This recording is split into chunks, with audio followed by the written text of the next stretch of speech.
शांति। ओम शांति। ओम शांति।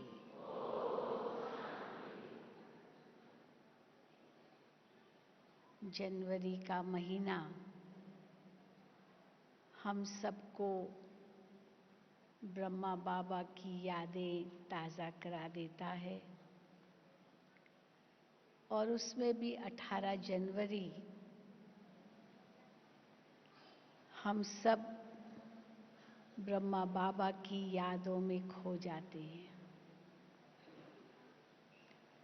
कल हम सभी 18 जनवरी मनाएंगे। ब्रह्मा बाबा की स्मृतियाँ ताज़ी हो जाएंगी फिर से, और शाम को तो डायरेक्ट बाप दादा से मुलाकात करेंगे।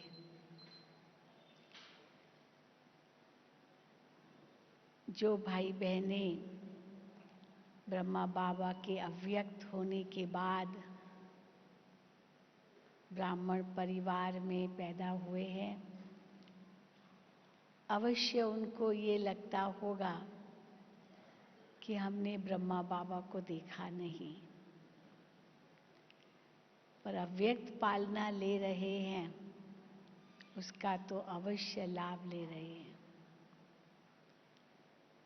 लेकिन मेरा यह सौभाग्य रहा कि ब्रह्मा बाबा से मैंने साकार में भी बहुत प्यार पाया, बहुत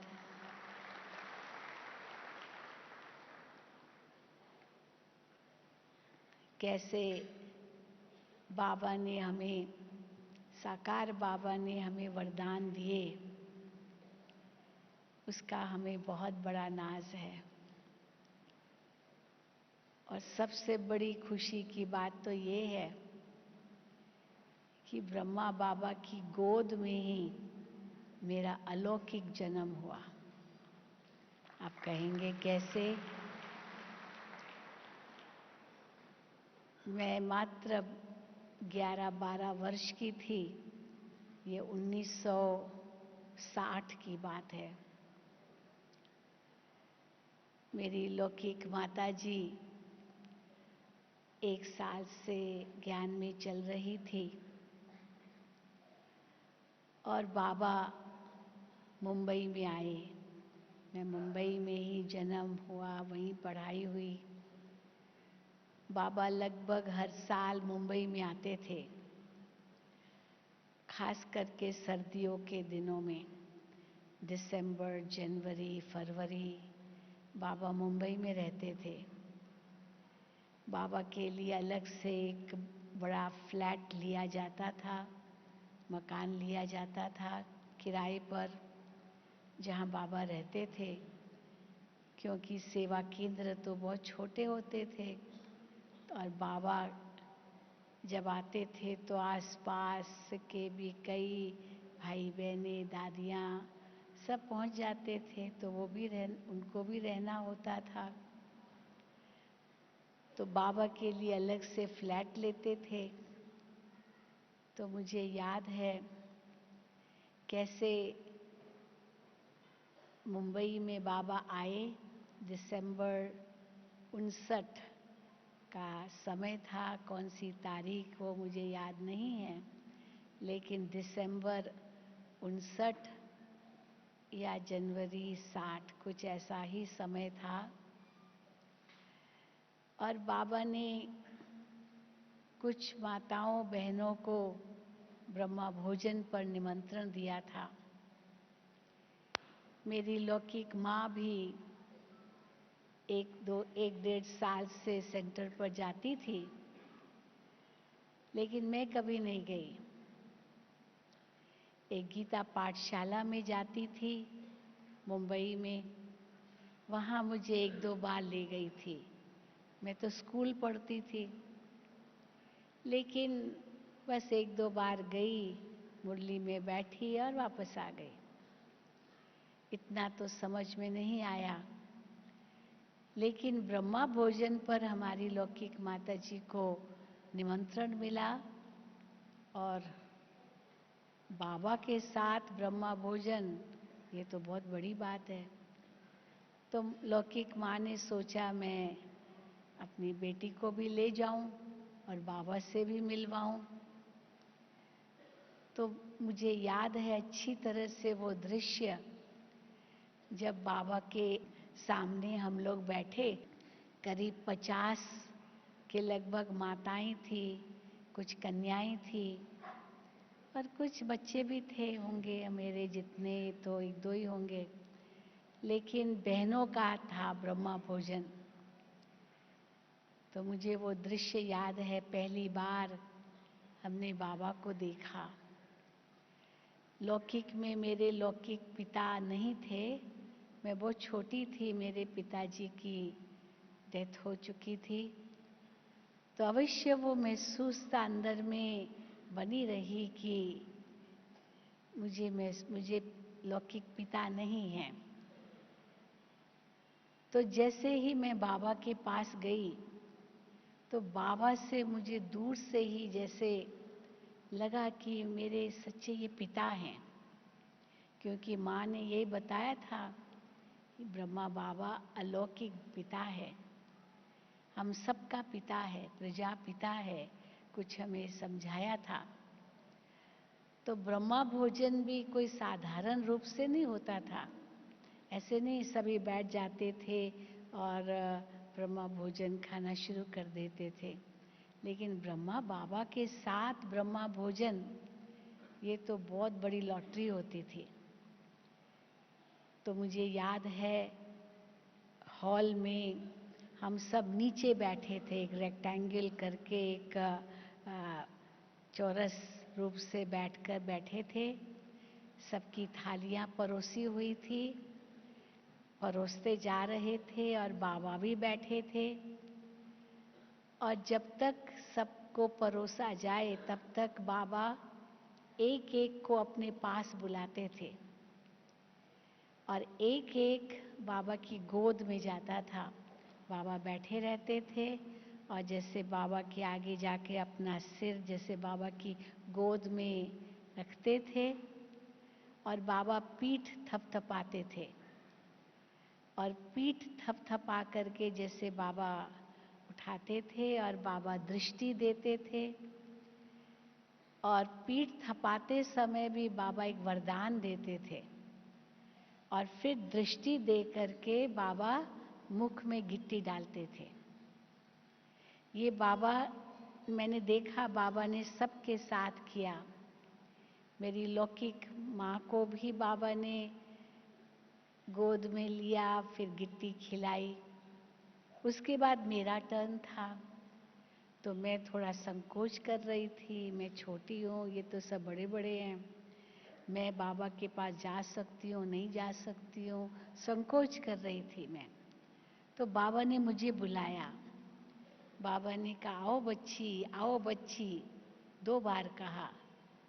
तो जैसे ही बाबा ने कहा आओ बच्ची, तो एक करंट सी जैसे मुझे लगी, एक चुंबक की जैसे खींचता है वैसे मुझे अनुभव हुआ और मैं उठकर दौड़ी, क्योंकि काफ़ी दूर थी, और दौड़ी और बिल्कुल जैसे बाबा की जाकर गले लगी। बाबा भी हिल गए, हाँ छोटी तो थी और ताकत बहुत थी, तो जैसे बाबा को भी हिला दिया मुझे याद है। तो बाबा ने तो बहुत प्यार किया, बाबा छोटे बच्चों को तो बहुत प्यार करते थे। तो मैं भी सबकी तरह ही बाबा की गोद में गई और बाबा ने मेरी पीठ थपथपाई और बाबा ने कहा बच्ची अपने पिता के पास वापस आ गई। ये बाबा ने मुझे वरदान दिया उसी समय। तो सचमुच मुझे महसूस हुआ कि मेरे सच्चे पिता मुझे मिल गए। तो मैं तो बहुत नाज से, नशे से यह वर्णन करती हूँ कि हर एक ने अलौकिक जन्म किसी न किसी रूप से लिया होगा। कई कहते हैं कि मैंने दादी जी की दृष्टि ली और मेरा अलौकिक जन्म हो गया। कोई कहते हैं कि मैंने एग्जीबिशन देखी और जैसे मुझे एक नया जन्म मिल गया। कोई तो यहाँ तक कहते हैं मुझे बहन जी ने टोली खिलाई और मुझे बहुत अच्छा लगा, तो जैसे मैं आने लगी, मेरा अलौकिक जन्म हुआ। तो कोई की दृष्टि से, कोई की टोली से, कोई की तो डायरेक्ट मुरली में बैठ जाते हैं और बहुत अच्छी लगती है ज्ञान की बातें, तो अलौकिक जन्म हो जाता है। पर मेरा अलौकिक जन्म बाबा की गोद में हुआ, ये मुझे बड़ा नाज होता है कहने में। तो सचमुच जैसे ही मैंने बाबा से ये वरदान प्राप्त किया और महसूस किया कि मेरे सच्चे अलौकिक पिता मुझे मिल गए हैं, उसके बाद तो पीछे मुड़ के दुनिया को देखने का तो प्रश्न ही नहीं था।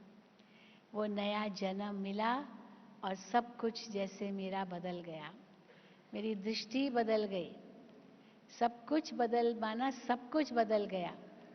और मुझे ऐसे ही महसूस हुआ कि यही मेरा अलौकिक परिवार है, यही मेरा संसार है। तो फिर तो स्कूल तो जाती थी, पढ़ती भी थी, लेकिन बाबा के साथ इतनी लगन लग गई।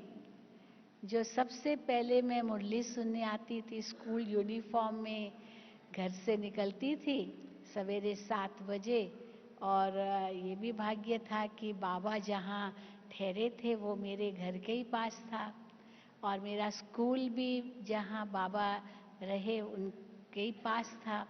तो घर और बाबा का स्थान और स्कूल सब पास पास ही था।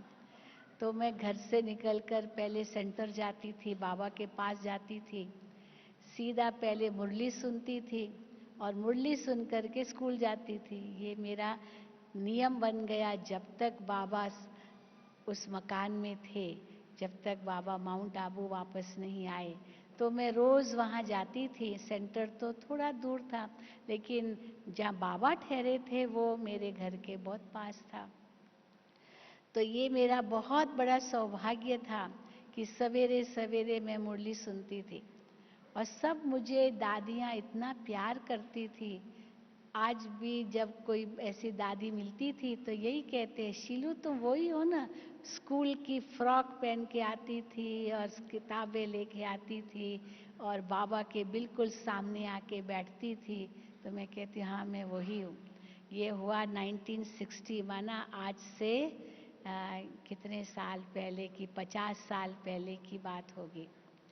तो उस समय 54 साल पहले की बात है। तो जैसे मैंने ये अलौकिक जन्म लिया और दादियों की मैंने इतनी पालना ली, जितनी भी दादी जानकी जी वर्णन करती है एडवांस पार्टी की आत्माएं, वो सबको मैंने देखा था। ये भी मेरा सौभाग्य है। सबसे कुछ न कुछ दृष्टि पाई थी, वरदान प्राप्त किया था, उनकी थोड़ी बहुत पालना ली थी, क्योंकि मुंबई में रहते थे और मुंबई में सब आते थे। किसी न किसी कारण से मुंबई में सबका आना होता था, तो इसी प्रकार सबसे मिलना भी होता था। और मैं पढ़ती भी रही, और मधुबन में भी मैं 2-3 बार आई। मुझे याद है मधुबन में मैं 13-14 साल की थी, मधुबन में मैं आई, और कैसे बाबा मम्मा के संग जो अनुभव मैंने किए वो कभी भूल नहीं सकते। क्योंकि छोटे छोटे ग्रुप ही मधुबन में आते थे। मधुबन तो बहुत छोटा था, आज जैसा तो फिर भी नहीं था, क्योंकि इतने सारे मकान जो अभी पांडव भवन के आसपास भी है वो तो कुछ भी नहीं थे। पांडव भवन भी बहुत छोटा था, और एक हिस्ट्री हॉल ही था बस, और तो कुछ था नहीं। थोड़ा सा विशाल भवन भी नहीं था, कुछ हवाई महल जहाँ ऑफिसेज है बस वही स्थान थे, और बाबा जहाँ रहते वो कमरा, बाबा की झोपड़ी, ये बस थोड़ा सा स्थान था। तो मुझे याद है मेरी जो टीचर थी वो इस समय गांधी धाम में रहती है, उर्मिला दीदी, उर्मिला बहन गांधी धाम।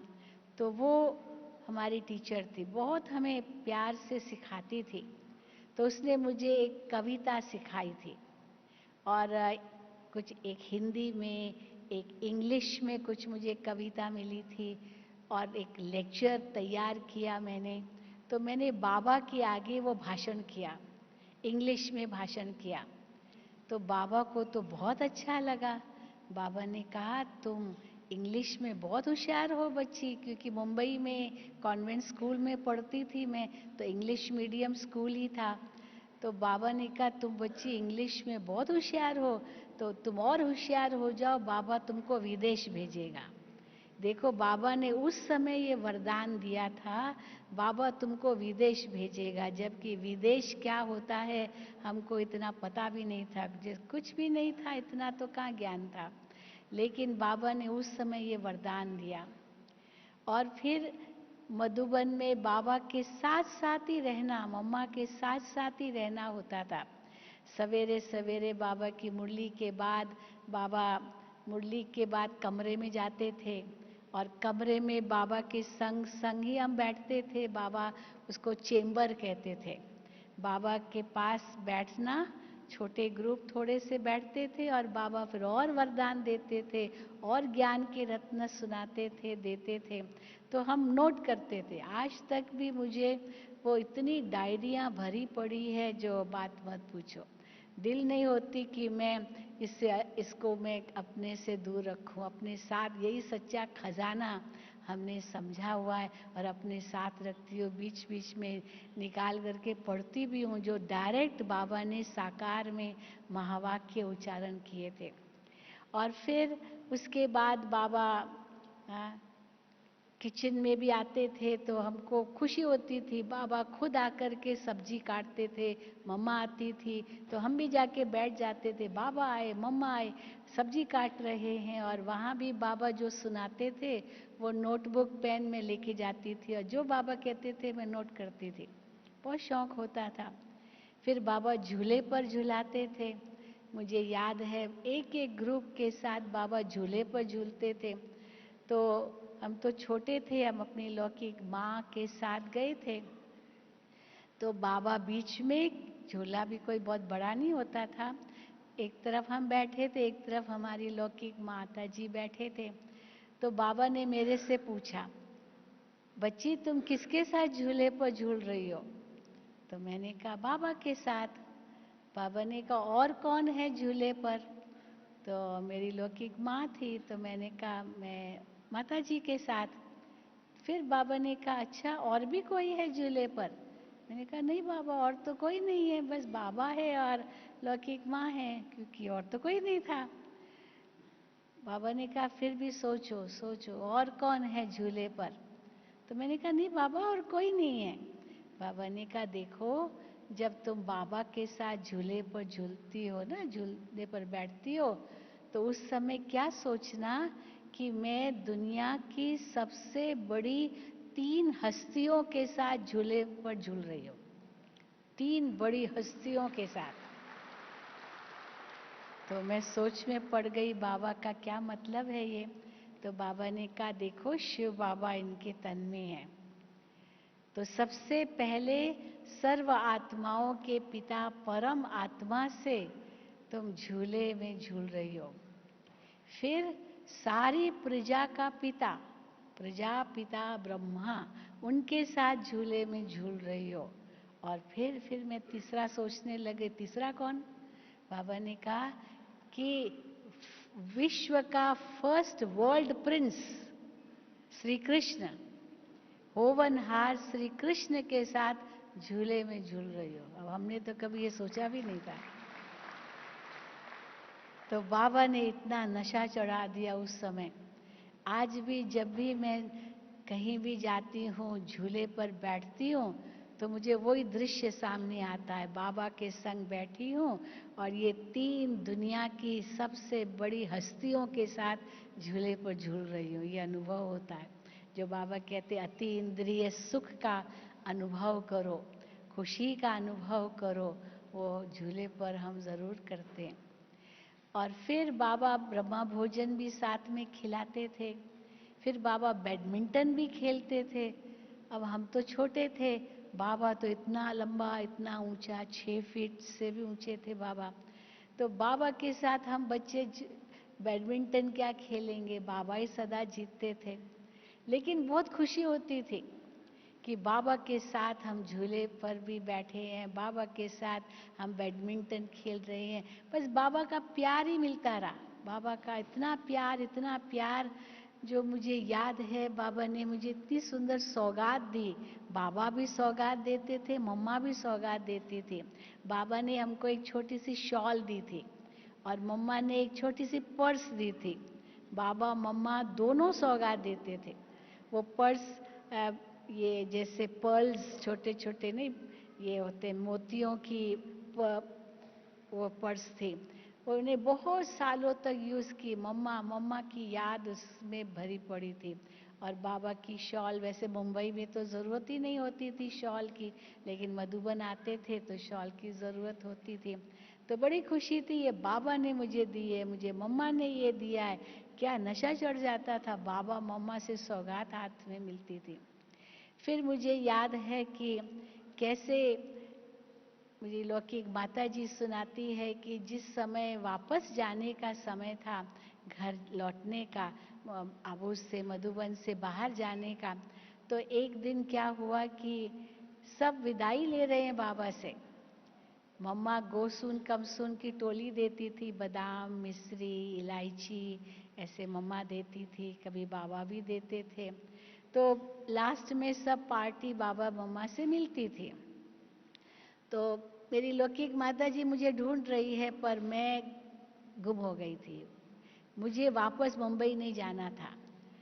मैंने अंदर में सोचा था मैं छिप जाऊंगी, गुम हो जाऊंगी तो मेरे बिना चले जाएंगे घर, ऐसे ही सोच लिया था। तो बहुत ढूंढ रहे थे, बहुत ढूंढ रहे थे। बाबा ने कितनी जगह संदेश भिजवाया कि ये कहाँ गई है, ढूंढ के लाओ। लेकिन मुझे आखिर पकड़ लिया। मैं हिस्ट्री हॉल के ऊपर छत पर छिप कर बैठ गई थी कि मुझे कोई देखे ही नहीं और मैं वापस नहीं जाऊं, क्योंकि मुंबई नहीं जाना है। मुझे मधुबन इतना अच्छा लगा, बाबा का प्यार, मम्मा का दुलार, इन सब में बस यही परिवार है मेरा, ऐसे ही मैंने अनुभव किया। तो लेकिन वो संदेशा आया कि बाबा मम्मा आपको बुला रहे हैं, चलो जल्दी। तो आखिर बाबा ने बुलाया तो जाना ही पड़ा। तो मैं बाबा के पास गई, लेकिन मैंने बाबा को बताया, बाबा मुझे वापस मुंबई नहीं जाना है। तो देखो बाबा का कितना प्यार था। बाबा ने कहा, अच्छा बच्ची मुंबई नहीं जाना चाहती हो, अच्छा मत जाओ। सीधा बाबा ने कह दिया मत जाओ। तो मैं तो खुश हो गई कि मैं यहीं रहूंगी। तो बाबा ने फिर मेरी लौकिक माता जी के, बाबा इनको स्कूल पढ़ना है, अभी तो छोटी है और इनको तो स्कूल पढ़ना है। तो बाबा ने मुझे खुश करने के लिए माता जी को कहा, कोई बात नहीं बच्ची, यहाँ बहुत अच्छे अच्छे स्कूल है, यहाँ ही स्कूल में बिठाएंगे इनको, यहीं पढ़ लेगी, माउंट आबू में ही पढ़ लेगी। तो लेकिन माता जी तो कहाँ ऐसे छोड़ेगी, क्योंकि बड़ा परिवार घर में, ऐसे तो छोड़ेगी नहीं, और सभी तो ज्ञान में नहीं चलते थे। तो फिर बाबा ने पहले तो मुझे बड़ा खुश कर दिया, लेकिन बाबा ये, क्योंकि बाबा ने कहा था बाबा तुमको विदेश भेजेंगे, तो बाबा ने मुझे कहा, देखो बच्ची यहाँ स्कूल तो है, लेकिन मुंबई जैसे स्कूल नहीं है यहाँ। मुंबई में तो बहुत अच्छे अच्छे स्कूल है, तुम और होशियार हो जाओ तो तुमको बाबा ज़रूर विदेश भेजेगा। मैंने कहा बाबा मुझे तो मधुबन में रहना है। तो बाबा ने कहा मधुबन में भी बुला लेगा आपको, बाबा मधुबन में भी बुला लेगा, विदेश भी भेजेगा, तुम बिल्कुल चिंता नहीं करो, अभी तुम जाओ बाबा के कहने पर और देखो बाबा तुमको बुला लेगा।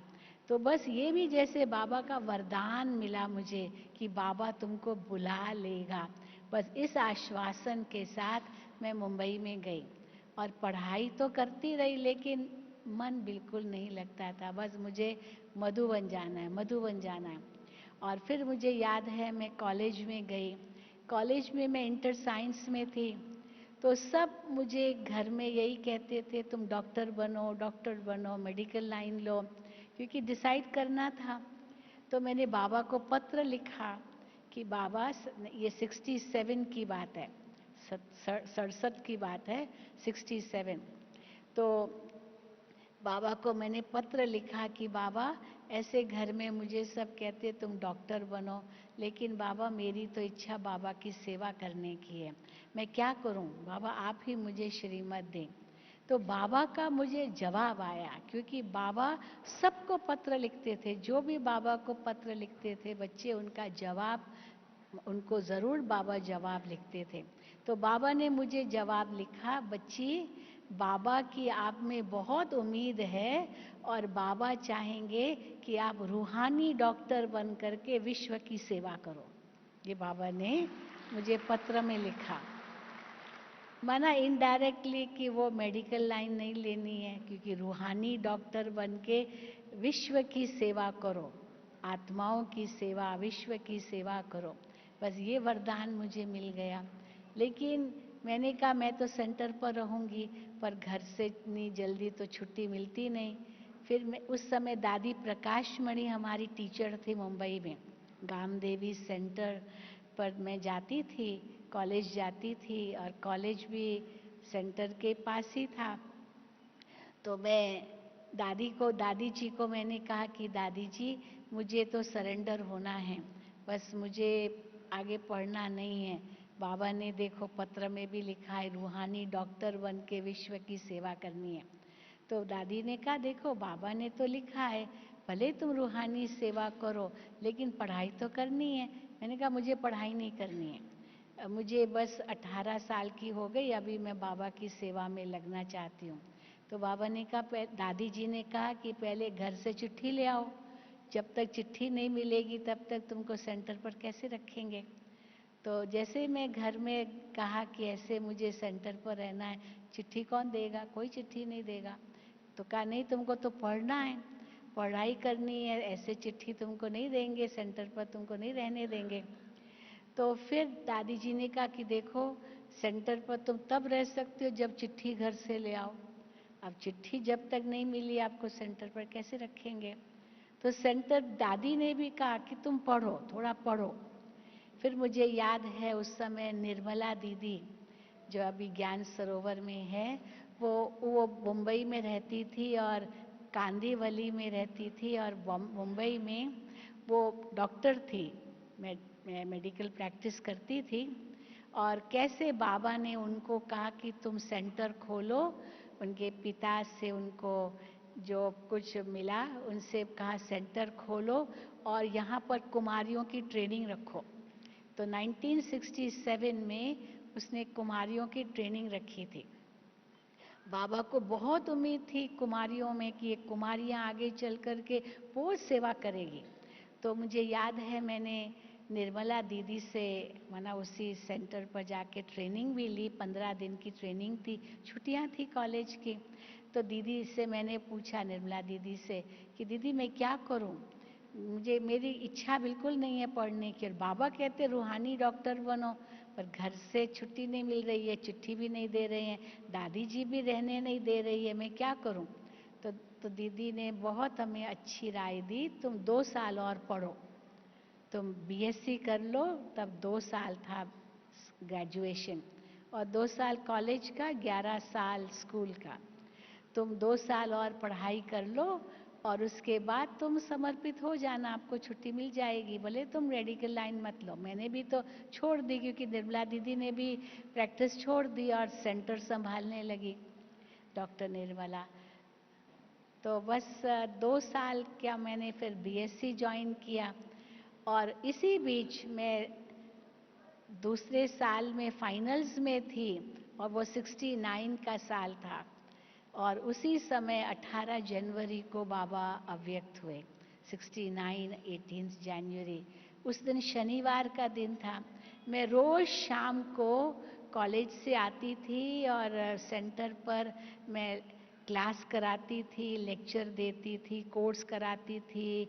वहाँ हमारे कोलाबा में, बॉम्बे में हमारा सेंटर था, वहाँ एग्जीबिशन, म्यूज़ियम समझाती थी। शाम का समय मेरा उसी में व्यस्त होता था। तो 18 जनवरी की मुझे याद है, शनिवार का दिन था, तो कॉलेज की छुट्टी थी और शाम तक हम रात तक 8 बजे तक सेंटर पर ही थे, बिल्कुल जैसे कुछ था ही नहीं। दादी जी तो प्रकाशमणि दादी जी तो मधुबन आए हुए थे, लेकिन दादी पुष्प शांता थी, वो हमारी दादी थी कुलाबा सेंटर पर मुंबई में। तो उनसे छुट्टी लेकर के हम आ गए अपने लौकिक घर में। और फिर अगले दिन 19 जनवरी था, तो सवेरे सवेरे हम क्लास में जाते हैं तो वैसे ही हम गए। और जैसे मैं 19 तारीख को सुबह, संडे का दिन था, मैं क्लास में गई तो देखा कि दादी जी, जो भी सब बहनें थी, सब बड़ी बहनें, मुख्य भाई, बहुत सारे रहते थे, सब के सब माउंट आबू चले गए। क्योंकि मैंने पूछा सब कहाँ गए, तो कहा माउंट आबू गए। मैंने कहा क्यों माउंट आबू गए? कहा बाबा ने कल रात को बाबा अव्यक्त हो गए, अव्यक्त हो गए, ये शब्द यूज किए। तो जैसे ही मैंने सुना बाबा अव्यक्त हो गए, बस मेरी टांगे तो कांपने लगे एकदम, जैसे शरीर जैसे पत्थर जैसा हो गया और टांगे केवल कांप रही है, क्योंकि इतना मुझे शौक लगा। बाबा चले गए, उसी समय मुझे संकल्प आया कि बस अभी विनाश होगा, अब विनाश होगा, ये धरती दो टुकड़े हो जाएगी, आकाश नीचे आ जाएगा और ये सब विनाश हो जाएगा, अभी खत्म। फिर उस समय मैंने बाबा को कहा, मैं बाबा के पास सामने मैंने वो मेडिटेशन रूम में बैठ गई और बाबा को मैंने कहा, बाबा आपने मुझ में इतनी आशा रखी थी और मैंने आपकी आशा पूरी नहीं की, बाबा आप चले गए। तो मुझे उसी समय इतना सुंदर अनुभव हुआ, जैसे बाबा ब्रह्मा बाबा बिल्कुल एक फरिश्ता का रूप मेरे सामने आकर के खड़े हो गए और मेरे सिर पर ऐसे हाथ रखा, मैं बैठी थी, मेरे सिर पर हाथ रखा और मुझे कहा, बच्ची मैं गया नहीं हूँ, मैं आपके साथ हूँ। तो मैं बाबा को देख रही हूँ, पर बाबा मैंने आपकी आश पूरी नहीं की है, क्योंकि बाबा की आश थी मैं रूहानी डॉक्टर बन के विश्व की सेवा करूँ, यही मेरी बुद्धि में घूम रहा था। बाबा मैंने आपकी आश पूरी नहीं की।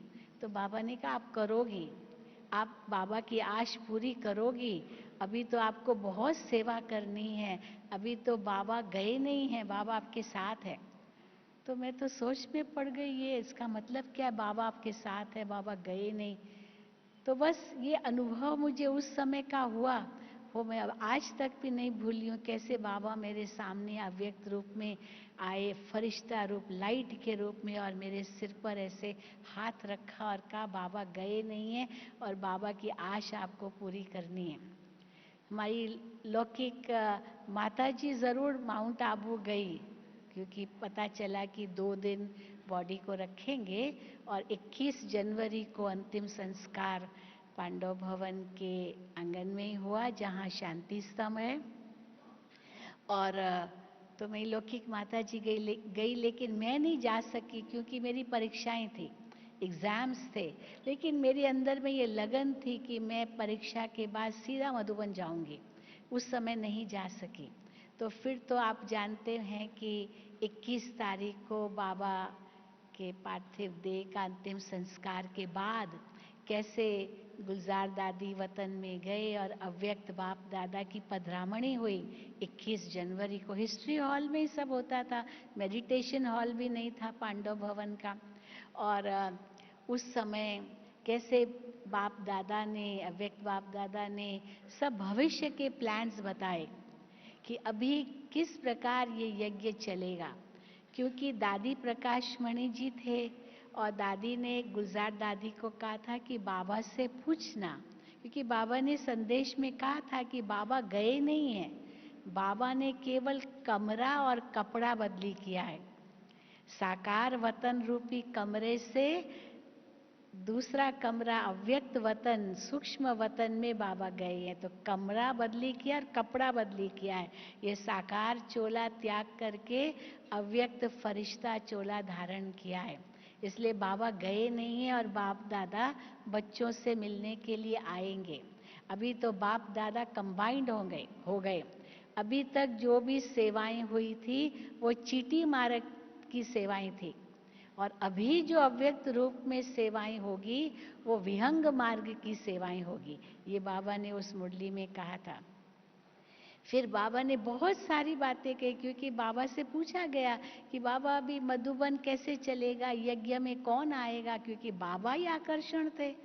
बाबा साकार में चले गए तो फिर अभी कौन मधुबन आएगा। तो बाबा ने कहा सारा विश्व आएगा, अभी यहाँ पर बठियाँ रखो, अभी ट्रेनिंग प्रोग्राम्स करो, कुमारियों की ट्रेनिंग, कुमारों की ट्रेनिंग, ये सब ट्रेनिंग प्रोग्राम और बठियाँ ये रखो, तो देखो विहंग मार्ग की सेवा होगी, सारी दुनिया यहाँ आएगी, अभी तो विश्व में भी सेवा करनी है। फिर बाबा से पूछा गया पर बाबा की मुरली, तो बाबा ने कहा अब शुरू से जो बाबा ने मुरलियाँ चलाई है वो क्या सबको याद है, अभी वही मुरलियाँ रिवाइज होगी। और अभी तक जो मुरलियाँ चली है साकार में वो जैसे कोर्स था, क्योंकि पूरी ज्ञान की गहराई साकार मुरलियों में है पूरा। तो ये जैसे साकार मुरलियों से हीरे निकले, परंतु अभी हीरों को तराशना है, उनमें चमक लानी है। तो ये अव्यक्त मुरलियाँ ये हीरों को चमकाने के लिए मुरलियाँ होगी, तराशने के लिए मुरलियाँ होगी, हीरे तो साकार मुरलियों से निकलेंगे। तो ये बाबा ने वरदान दिया था। तो उस समय सारी मुरली इसी की थी। फिर कैसे दादी जी और दीदी जी, दीदी मनमोहिनी जी और दादी प्रकाशमणि जी, दोनों को बाबा ने आगे बुला करके उनके ऊपर जैसे जिम्मेदारी का ताज रखा कि आज से ये दोनों साकार में आगे रहेंगी और शिव बाप और ब्रह्मा बाप ये बैकबोन बन करके कैसे इनके द्वारा सेवा कराएंगे। फिर बाबा ने और भी बहुत सुंदर बातें कही थी कि ज्ञान सूर्य, ज्ञान चंद्रमा ये गुप्त हो गए, अभी ज्ञान सितारे कैसे धरती के आकाश में चमकेंगे, ये बाबा के महावाक्य थे। और उस प्रकार से शिव गुप्त रहेगा, शक्तियां प्रत्यक्ष होंगी और यही शक्तियां शिव को प्रत्यक्ष करेंगी, ये जैसे बाबा ने उस मुरली में कहा। अब ये मुरली जब मैंने सुनी तो उसी समय मेरे अंदर में आया बस अभी तो मुझे शिव बाबा को प्रत्यक्ष करना है। बाबा ने इतने सुंदर वरदान हमें दिए, इतनी आश मुझ में रखी है, मैं सबसे पहले ट्रेनिंग करने जाऊंगी। तो मुझे याद है ये कि कैसे अप्रैल मई महीने में जब हमारे एग्ज़ाम्स पूरे हो गए तो कुमारियों की ट्रेनिंग मधुबन में रखी थी। तो जिस प्रकार शुरू में जब यज्ञ से कराची से भारत में आए, माउंट आबू में आए, उसके बाद भारत में सेवा केंद्र खुले और बाबा ने साकार में दादियों को सब जगह भेजा, सब जहाँ जहाँ सेवा केंद्र खुले वहाँ पर दादियों को भेजा, जिन्होंने यज्ञ में 14 साल बाबा से पालना प्राप्त की थी, उन सबको सेवा पर भेजा। लेकिन जब बाबा अव्यक्त हुए तो अव्यक्त होने के बाद बाबा ने इन सब बड़ी दादियों को मधुबन में बुला लिया। तो दीदी जी और दादी जी तो थे ही, दीदी जी मधुबन में रहते थे मम्मा के बाद, पहले बड़ी दीदी जी दिल्ली में रहते थे, परंतु मम्मा के अव्यक्त होने के बाद 65 में बाबा ने दिल्ली से दीदी को मधुबन में बुला लिया। और दीदी अक्सर करके जो नॉर्दर्न जोन था, सारा पंजाब, ईस्टर्न जोन और राजस्थान आदि या दिल्ली, ये सब इनका पूरा एडमिनिस्ट्रेशन दीदी मनमोहिनी जी करते थे। और पूरा साउथ का एडमिनिस्ट्रेशन जैसे गुजरात, महाराष्ट्र, कर्नाटक, जहाँ जहाँ उस समय थोड़े से सेंटर थे, वो दादी प्रकाशमणि जी मुंबई में रह करके करते थे और बाबा को सारा समाचार लिखते थे। रोज बाबा दादी को पत्र लिखते थे, रोज दादी जी बाबा को पत्र लिखती थी। तो अब दादी जी भी मधुबन में आ गए, दीदी जी भी मधुबन में ही थे। और पर इन दोनों दादी और दीदी दोनों ने मिल करके इतना सुंदर सारा कार्य संभाल लिया। ये दो शरीर थे लेकिन एक आत्मा थी। कैसे दोनों ने मिल करके दिन दुगनी रात चौगनी गति से इस ईश्वरीय विश्वविद्यालय को आगे बढ़ाया। और पर और दादियाँ भी आ गई। दादी जानकी जी पूना में रहते थे, दादी चंद्रमणि जी पंजाब में रहते थे। तो बाबा ने जैसे अव्यक्त बाबा ने बुला लिया और हम लोग 40 कुमारियां थी। आशा बहन जी जो आज आपका क्लास कराएंगे, तो आशा बहन भी हमारी ट्रेनिंग में थे उस समय। आप भी कॉलेज पढ़ते थे। आरती बहन इंदौर जोन की, वो भी, और भी कई बहनें जो आज सब जोन इंचार्ज या सब जोन इंचार्ज के रूप में है, वो उस समय हमारे कॉलेज की कन्याओं की ट्रेनिंग में आई हुई थी 69 में। हम सब कॉलेज पढ़ी हुई कन्याओं को बुलाया था। और मुझे ये भी याद है कि कैसे उस समय अव्यक्त बाप दादा कितनी बार हम बच्चों से मिलने के लिए आए। 30 कुमारियां, केवल 30 कुमारियों के लिए बाबन आते थे और वरदान देते थे। और फिर बाबा ने कहा कि अभी 1 मास की तो थियोरेटिकल ट्रेनिंग थी, क्योंकि चंद्रमणि दादी, जानकी दादी हम लोगों की ट्रेनिंग कराते थे। नलनी दीदी जो मुंबई की है वो भी आई, उनको भी बुलाया था। तो और कूंज दादी, ये सब दादियाँ और दीदियाँ हमारी टीचर्स थी। और इतना बल भर दिया जो बाबा ने 1 मास तक ट्रेनिंग कराई, बहनों ने भी, बड़ों ने भी। और फिर बाबा ने हमसे कहा, सबसे कहा कि अभी 1 मास की तो थियोरेटिकल ट्रेनिंग की है, अभी 1 मास की प्रैक्टिकल ट्रेनिंग करने के लिए सेंटरों पर जाओ। क्योंकि कई बहनें जो आई थी इसी लक्ष्य से नहीं आई थी कि हम कोई सेंटर पर जाएंगे, सोचा पढ़ा ट्रेनिंग करेंगे फिर जाएंगे और पढ़ेंगे। लेकिन बाबा ने देखिए कैसे युक्ति से सबको कहा 1 मास की प्रैक्टिकल ट्रेनिंग करने सेंटर पर जाओ। तो मैं भी सोचने लग गई मैं क्या करूं। तो दादी जी ने मुझे कहा कि तुम भी 1 मास सेंटर पर जाओ। तो उस समय राजकोट में हमारी भारती बहन को साकार में बाबा ने, भारती बहन जो राजकोट में रहती है, उनको कहा था कि राजकोट में बाबा का सेंटर होना चाहिए। तो कैसे उसने राजकोट में खोला था और मुझे दादी ने कहा तुम राजकोट जाओ। तो कैसे दादी जी की प्रेरणा से फिर हम कैसे राजकोट गए, फिर वहाँ से आए, फिर तो बाबा की सेवा में लग गए। बाबा ने भारत में रखा और फिर विदेशों में भेजा। और फिर 1976 में कैसे बाबा ने जो महावाक्य साकार में उच्चारण किए थे कि बाबा एक दिन आपको बुला लेगा मधुबन में, तो कैसे बाबा ने मुझे 76 में मधुबन में रखा। पर उसके पहले भारत में 2-4 साल रखा। फिर 74 में बाबा ने, दादी जी ने मुझे विदेश भी भेजा। अफ्रीका में बहुत अच्छी सेवा कर हुई, वहाँ पर हमें भेजा। मॉरिशस में गए, वहाँ सेवा केंद्र शुरू किए। और तब तक विदेशों में बहुत जगह सेंटर्स खुल गए थे। अमेरिका में खुल गए थे, लंदन में खुल गए थे, सब जगह। तो फिर जब मैं मधुबन में आई विदेश में 2 साल सेवा करके, तब दादी जी ने मुझे कहा कि अभी मधुबन में रहो, क्योंकि तब पांडव भवन के बाहर जो राजयोग भवन है वो बन चुका था। और हमारे निर्वैर भाई को ये संकल्प था अंदर में, बहुत अंदर में ये था कि अभी बेहद की सेवा मधुबन में भी होनी चाहिए।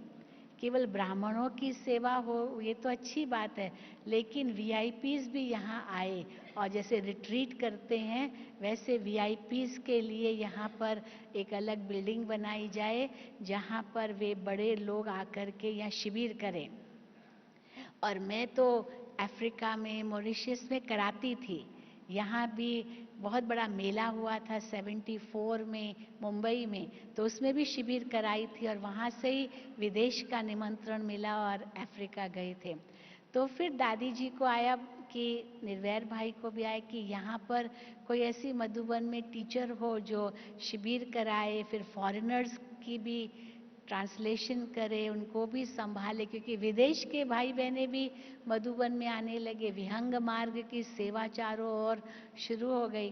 तो फिर 76 से बाबा ने, दादी जी ने मुझे मधुबन में रखा। अब मधुबन में रहने के बाद 3-4 साल तो मधुबन में ही रहे, कहीं भी नहीं गए। तो मुझे याद है, तो मुझे थोड़ा संकल्प चलने लगा, क्योंकि मधुबन में तो सब आते हैं, सेवा अच्छी हो रही है। पर 2 साल जो मैं विदेश में रह के आई थी और इतने देशों में, अफ्रीका में सेवाएं हुई थी, हर देश में हम जाकर के सेवा करते थे। अफ्रीका में अब 4 साल तक मधुबन में ही रहे, तो मुझे थोड़ा सा संकल्प चला कि क्या बाबा अभी मुझे और कहीं सेवा में भेजेंगे नहीं क्या? ये थोड़ा सा संकल्प चला। तो मुझे याद है कैसे अव्यक्त बाबा ने बहुत सुंदर मुझे वरदान दिया। बाबा ने मुझे मेरे से पूछा, तुम कौन सी गंगा हो? तो मैंने कहा ज्ञान गंगा हूँ। तो बाबा ने पूछा और भी कोई गंगा हो? मुझे लगा कि अभी और कौन सी गंगा होती है, तो मैंने कहा बहती गंगा हूँ। तो बाबा ने कहा, अव्यक्त बाप दादा ने, बाबा ने कहा देखो जो सेंटर पर रहती है ना बहनें, वो बहती गंगा है। क्योंकि वो बहती गंगा है क्योंकि सेंटर पर जो बहनें रहती है, आज इस सेंटर पर, कल उस सेंटर पर, वो परसों उस सेंटर पर, तो वो तो सेंटर अपना बदलती रहती जहाँ उनको रखा जाए। पर जो भक्त लोग होते हैं वो तो अपने शहर में ही रहते हैं। गंगा बहती जाती है और भक्त उसमें नहाते जाते हैं बहती गंगा में। तो वो तो जो सेंटर पर बहने रहती है वो बहती गंगा है, क्योंकि वो दूसरे दूसरे सेंटरों पर जाती रहती है। तो आप कौन सी गंगा हो? तो मुझे तीसरा नाम तो आया नहीं कि और भी कोई गंगा होती है। तो बाबा ने कहा तुम हर की पौड़ी की गंगा हो। देखो हर की तो देखो बाबा ने इतना सुंदर वरदान दिया, तुम हर की पौड़ी की गंगा हो, सारी दुनिया तुम्हारे पास यहाँ नहाने आएगी। जैसे हर की पौड़ी में जाते हैं ना, हर की पौड़ी में सब नहाते हैं, बाकी तो गंगा में जो अपने अपने शहर में होते हैं वो नहाते हैं, लेकिन हर की पौड़ी की गंगा जो हरिद्वार में हर की पौड़ी का स्थान है, वहाँ पर तो सारी दुनिया आती है नहाने के लिए। तो बाबा ने कहा तुम वो हर की पौड़ी की गंगा हो जहाँ दुनिया तुम्हारे में नहाएगी। ये बाबा का कितना ऊंचा वरदान मिला। तो मेरे तो सचमुच कपाट ही खुल गए। सारी दुनिया यहाँ आएगी, तो सारी दुनिया आएगी, तो ये तो कितना महान तीर्थ है। मधुबन में रहना शुरू किया, लोग महिमा गाते रहे, देखो तुम कितनी भाग्यशाली हो, तुम मधुबन में रहती हो, सारी दुनिया यहाँ आएगी। तो सचमुच हम महसूस कर रहे हैं कि बाबा की सारी दुनिया यहाँ आती है, हम भी जाते हैं, वो दुनिया भी यहाँ आती है, सारा विश्व यहाँ आता है। 140 देशों से बाबा के बच्चे आते हैं, उनकी भी सेवा करने का मौका मिलता है, आप सबकी सेवा करने का भी मौका मिलता है। और राजयोग शिविर भी यहाँ चलते हैं। शुरू में तो कितने 15-20 लोग शुरू में आए, परंतु अभी देखो 5-5 हजार भी आते हैं योग शिविर में।